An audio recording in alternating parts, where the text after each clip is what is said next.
আমি হাসান রেজা, যখন আমি ব্রাহ্মণবাড়িয়ার জমিনে যাই, কি দিয়ে শুকরিয়া আদা করবো জানি না।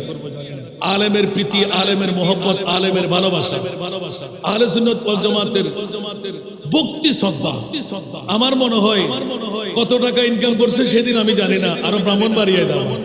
ওই দিন শুধু আমাদের জন্য মনে হয় 5,000 টাকার উপরে আমার গাড়ির গ্যাস সহ, নাস্তা সহ, আল্লাহ জানে যতজন ছিলেন সিএনজি স্টেশনের মধ্যে সবাইকে খাওয়াই দিল। আমি চাইলাম যে আমার ভাইকে আমি কিছু নাস্তা করাই।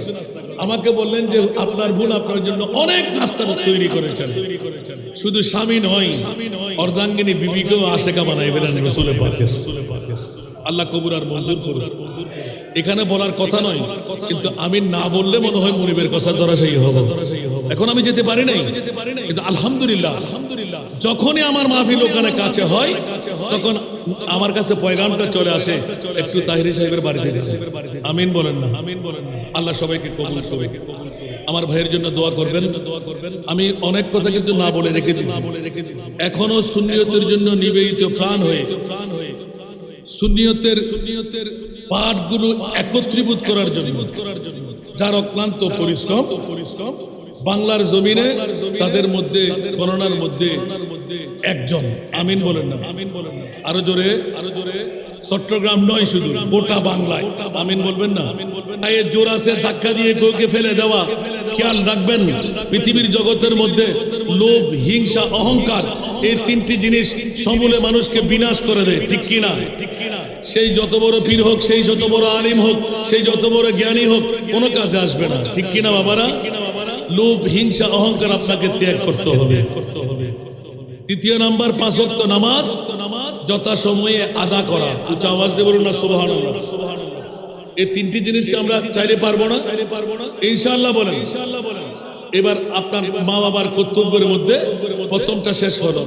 দ্বিতীয় আপন মা বাবা, আপন সন্তানের জন্য আস্তে আস্তে হাঁটে হাঁটি পা করে যখনই 7 বছর বয়সে যাবে, সুবহানাল্লাহ বলবেন না? তাকে হাতে একটা বেত লাগতে হবে। কি লাগতে হবে? বেত। বাংলাদেশ সরকারের তো বন্ধ। আপন মা বাবাকে আমার রাসূল শিখিয়ে দিচ্ছেন, চিকন একটা বেত রাখবেন। যখন আপনি ফজরের নামাজে যাবেন, আপনার সন্তানকে ডেকে নেবেন। সন্তান আসো, ছেলে আসো, নাতি আসো, সুবহানাল্লাহ বলবেন না? আরেকটু জোরে। এটা হলো অভ্যাস করা। সুবহানাল্লাহ বলবেন না? এই ধারাবাহিকতা কয় বছর চলবে? 10 বছর পর্যন্ত। সুবহানাল্লাহ। এই বেত্রাঘাত লাগবে। এবার 10 বছর বয়স যখন হয়ে যাবে, তখন আপনার সন্তানকে ফজরের নামাজ পড়নি কেন? তুমি নাস্তা বন্ধ। ঠিক না? জোহরের নামাজ পড়লে না কেন? দুপুরের খানা বন্ধ। আসরের নামাজ পড়েনি কেন? লাঞ্চ বন্ধ। মাগরিব এশা পড়লে না কেন? রাতের খাবার বন্ধ। সুবহানাল্লাহ বলবেন না? আবার সন্তান জন্ম দেওয়ার আগে আমি রেখে গেলাম, তাই হিসেবে তাড়াহুড়ো করতে লাগলাম নামটা। সন্তান যখন আপনার জন্ম দেবে, ডান কানের মধ্যে আজান, ডান কানের মধ্যে আজান, বাম কানের মধ্যে ইকামত। ভালো করে দৌত করে আঙ্গুলটা সর্বপ্রথম মধু ডুব দিয়ে একটু করে গালের মধ্যে দিয়ে দেওয়া, সাথে বিসমিল্লাহ করে রেখে সাথে একটা সুন্দর অর্থবহ নাম দেওয়া। উচ্চ আওয়াজ দিয়ে বলুন না সুবহানাল্লাহ। জল্টু নয়, ফল্টু নয়, বল্টু নয়, ডগ নয়, আমদামি করা নাম নয়, সুন্দর দেখে একটা নাম দেওয়া। কাল কিয়ামতের ময়দানে যদি হযরতে মরিয়মের কারণে ইয়া মরিয়ম, মুনিবের পক্ষ থেকে ডাক পড়বে, সুবহানাল্লাহ বলেন না? লক্ষ লক্ষ মরিয়ম নামদারি জান্নাত পেয়ে যাবে। ইয়া রাসূলুল্লাহ, আপনার উম্মতের মামলা কি হবে? আমার নবী একটু মুস্কি হাসি দিয়ে বললেন, অর্থবহ একটি সুন্দর নাম, যে উম্মতের সাথে আমি মুস্তাফার নাম থাকবে, আমার আওলাদের নাম থাকবে, আমার পড়োশীর নাম থাকবে, আমার সাহাবীর নাম থাকবে, আমার নেক দোস্তদের নাম থাকবে, গৌসুল আজমের নামে নামে হবে। আমি রাসূল বললাম, শেষ পর্যন্ত নাম দিয়ে আমি কাম বানিয়ে দেব। উচ্চ আওয়াজ দিয়ে বলবেন না সুবহানাল্লাহ। আল্লাহ আমাদেরকে কবুল করুন।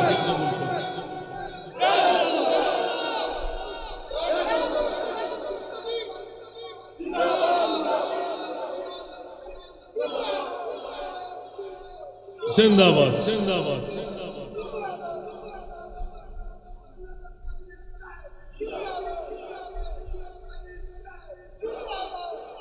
ওকে চিনেন তো, কিনলে নারা দেশে জানেন আপনারা? ওর পপনটা একটু ক্রয় করে নিতে, কারণ ও ব্যবসা করে, ও হাত পাতে না, কারো কাছে ভিক্ষা করে না, করে আপনারা নিজে না খেলেও কারোর জন্য একটা দান করে হলে দিয়েন, পারলে একটা নিয়ে যাইয়েন। ওখানে 8 আনা 10 আনা যদি পায়, ওর মা, ওর ভাই, ওর বোন ওরা খায়। কারণ পটিয়ার জমিনে এমন কোন মাহফিল আমি পাই নাই আমার কাদেরকে দেখি না। তাকে জিজ্ঞাসা করেছিলাম, তুমি 2 চোখ নাই, তুমি তো ভিক্ষা করতে পারো, অনেক টাকা তুমি পেয়ে যাবে। বলে যে না হুজুর, যতক্ষণ আল্লাহ আমাকে শক্তি দিছে আমি ভিক্ষার টাকা আমার মার ভাই বোনকে খাওয়াই। তাহলে আপনাদের সহযোগিতা দরকার আছে না নাই? আমি আর একদম দেরি করবো না, সেটা আমি বুঝি। আলহামদুলিল্লাহ আলহামদুলিল্লাহ আমি এতক্ষণ আপনাদেরকে ধরে রেখেছি শুধু আমার ভাইজান আসার জন্য, যিনি আমি হাসান রেজা। যখন আমি ব্রাহ্মণবাড়িয়ার জমিনে যাই, কি দিয়ে শুকরিয়া আদা করবো? আলেমের প্রীতি, আলেমের মোহব্বত, আলেমের ভালোবাসা, আহলে সুন্নাত ওয়াল জামাতের ভক্তি শ্রদ্ধা। সামান্য সিনিয়র হলে তার মামলা, আর ওস্তাদ হলে তার মামলা কোথায় আল্লাহ জানে। আমরা বড় ভাইয়ের দাওয়াটা নিলাম মাত্র। আমার মনে হয় কত টাকা ইনকাম করছে সেদিন আমি জানি না, আরো ব্রাহ্মণবাড়িয়ায় দাওয়া, এটা চট্টগ্রামের দাওয়াত না, লাখ টাকা পেয়ে গেল। ওই দিন শুধু আমাদের জন্য মনে হয় 5,000 টাকার উপরে আমার গাড়ির গ্যাস সহ, নাস্তা সহ, আল্লাহ জানে যতজন ছিলেন সিএনজি স্টেশনের মধ্যে সবাইকে খাওয়াই দিল। আমি চাইলাম যে আমার ভাইকে আমি কিছু নাস্তা করাই। আমাকে বললেন যে আপনার বোন আপনার জন্য অনেক নাস্তা তৈরি করেছেন, শুধু স্বামী নয় অর্ধাঙ্গিনী বিবিকেও আশেকা বানাই ফেলেন রাসূলের পাকের। আল্লাহ কবুল আর মঞ্জুর করুন। এখানে বলার কথা নয়, কিন্তু আমি না বললে মনে হয় মুনিবের কথা ধরাশায়ী হবে। এখন আমি যেতে পারি নাই, কিন্তু আলহামদুলিল্লাহ আলহামদুলিল্লাহ যখনই আমার মাহফিল ওখানে কাছে হয় তখন আমার কাছে পয়গামটা চলে আসে, একটু তাহিরি সাহেবের বাড়িতে যান। আমিন বলেন না? আমিন বলেন না? আল্লাহ সবাইকে কবুল, সবাইকে কবুল। বাবারা বাবারা অনেকে মনে করতে লাগলেন আজকে মানুষ বেশি তাহিরি সাহেবের মাহফিল থেকে হুজুরে টাকা নিয়ে যাবে। টাকা না নিলেও কি আমার কমতে হবে? কমতে হবে? কমতে হবে? আজকে নেব না, আজকে নেব না, আজকে নেব না। অনেকের চেহারা কালো করলেন কেন? আমরা ভিক্ষা করলেও ঘোড়ায় বসে ভিক্ষা করি। সুবহানাল্লাহ বলেন না? সুবহানাল্লাহ বলেন না? কিন্তু দাওয়াতটুকু না দিলে তো হয় না। আলহামদুলিল্লাহ আলহামদুলিল্লাহ আমি আপনাদের কাছে গোটা বাংলার জমিনে যদি একটা দেখে থাকেন, পেয়ে থাকেন, আমি 2য় নম্বরে চলে যাই। গোটা বাংলার জমিনে ওয়াহাবি, সুন্নি, হারেজি, রাফিজি, মওদুদি, আলা হাদিস, আরে কোরআন কেউ করেনি। আমার বাবার ওসিয়ত পেলাম বলেই চট্টগ্রাম রওজান থানা 12 নম্বর উত্তরচরে এতিম মেয়েদের জন্য একটা কারখানা করেছে। যে সমস্ত মা বোনরা বিধবা হচ্ছে, জীবন যৌবন পরিপূর্ণ রয়ে গেল, কিন্তু আরেকজন স্বামীর কাছে যেতে পারছে না একজন মেয়ের কারণে। আসরা নাই, আসরা নাই। তো মেয়েটা কি আল্লাহ দেয় নাই? আল্লাহ দেয় নাই? ছেলে কি আল্লাহ দেয় নাই? তলবুল ইলমে ফরিয়াতুন আলা কুল্লি মুসলিমিন ওয়া মুসলিমা। আমার আব্বা বললেন যে হাসান রেজা বেটা, আমি আল্লাহর রাসূলের দরবারে একটা হাদিসের আমল নিয়ে যাব, কোন আমল আমি দেখাতে পারবো না। এক পাশে তুই থাকবি, এক পাশে আমি থাকবো। সুবহানাল্লাহ সুবহানাল্লাহ। এই জন্য আমি আপনাদের কাছে বিনয় করব, একজন এতিম মেয়ে আপনারা যেখানে পান, 188 জন আমরা নিয়ে নিছি ওয়েটিং লিস্ট সহ। আমিন বলেন না? আমিন বলেন না?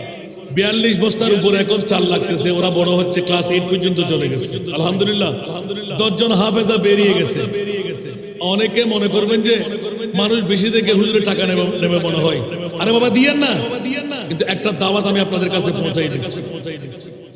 একজন এতিম মেয়ে আপনার বাড়ি, আপনার আশেপাশে, আপনার ঘরে, আপনার ইউনিয়নে, আপনার এলাকায়, আপনার ডিস্ট্রিক্টে রোহিঙ্গা না হলে হবে, লাগবে শুধু একটি সনদ, আপনার প্রত্যয়ন পত্র, জন্ম নিবন্ধন। এতিম যেটা বাবার নামের আগে মৃত আব্দুল করিম, আব্দুর রহিম, হাসিনা বেগম, রহিমা বেগম, ঠিক না? আমি কি বুঝাতে পারছি? কোন ভর্তি ফি নাই, কোন খোরাকি নাই। একজন মেয়ের জন্য 10 লক্ষ টাকা বাজেট। ওই মেয়েকে আমরা হাফেজে কোরআন বানিয়ে দেবো ইনশাআল্লাহ।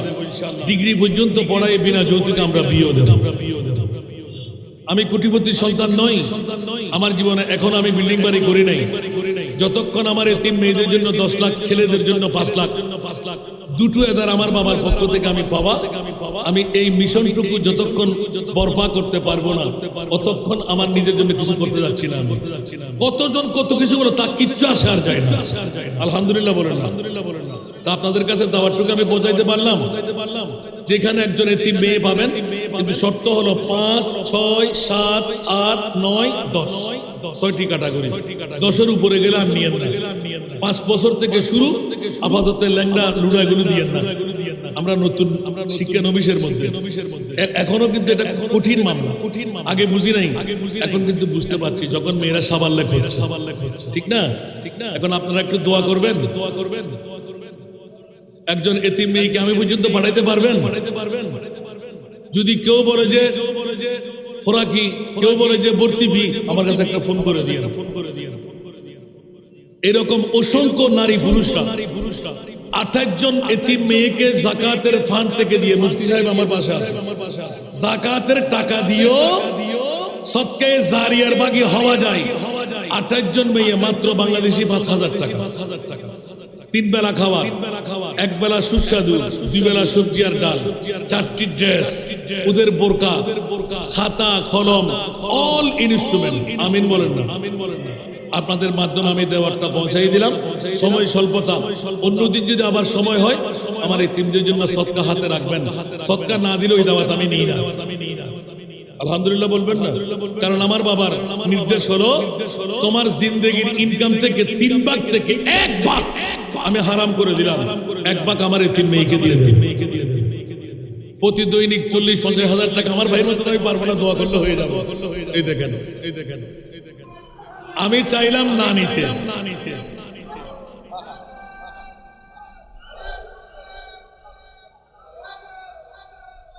এখন মিডিয়ার আমাকে ভিখারি বানাই দিবেন, দেখেন। আলহামদুলিল্লাহ বলেন না? তা আমি যদি আজকে সকাল থেকে 40,000 টাকা না হলে ঘরে ঢুকবো না। আলহামদুলিল্লাহ। তো এখান থেকে 3 ভাগ করলে 10-12-14 হাজার আমার তিনটা পাবে না? এটা আমার বাবার নির্দেশ। আমিন বলেন না? আর আমার এখনো ভিজিট আপনারা দেন নাই। অনেকে বলে না লাখ লাখ টাকা নিচ্ছে। আমি ওই দিন, যেই দিন এত বড় ফিকার আমাদের আপ্যায়নে খরচ করলেন রাস্তায় দাঁড়িয়ে, ওই দিন আমাকে হিসাব দিয়েছিলেন, সামনাসামনি কথা, খোদার কথা, ওই দিন আমাকে হিসাব দিয়েছিলেন, ভাইয়া আমি 6 লাখ টাকা সুন্নিয়তের জন্য খরচ করে ফেলেছি। তা আপনাদের টাকাগুলো কাজে আসবে না? কয় লাখ? 6 লাখ। আমিন বলেন না? কয় লাখ? 6 লাখ। আলহামদুলিল্লাহ বলবেন না? আরে বাবা, আমি তো সিটাঙে বসে আমি কি খেদমত করতে লাগলাম। 6 লক্ষ টাকা যদি একজনের খরচ শুধুমাত্র ঢাকা সমাবেশের জন্য, শুধু ঢাকা সমাবেশের জন্য 6 লক্ষ টাকা আমার আজ পর্যন্ত খরচ হয়ে গেছে। এই তাহিরি মুফতি সাহেবের জন্য, পীর সাহেবের জন্য টাকা দেওয়া দরকার আছে না নাই? আমি আগে বলতাম না।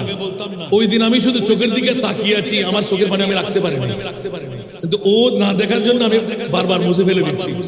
কি আমরা কি কষ্ট করতে লাগলাম।